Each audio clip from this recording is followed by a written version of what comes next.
donele gracia y bendición para seguir cumplir.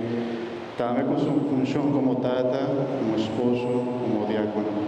Dios bendiga a ambos diáconos.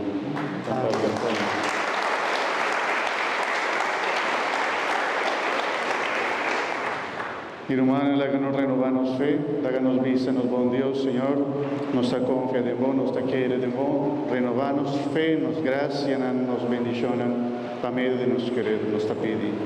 Y te quiere, Dios Tata Todopoderoso. Presente que agua para Dios.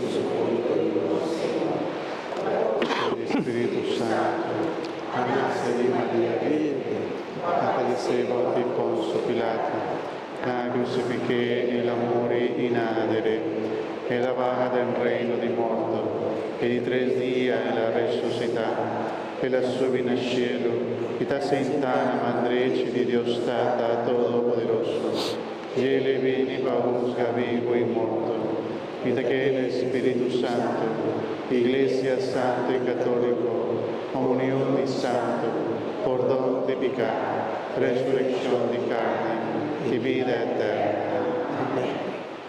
Oh Señor Dios de amor y misericordia, nos que alzan a vos nos vida, especialmente también a nos tatan, que aquí presente, es tan que no pura vinta también, Señor, y es tan que va nos delante.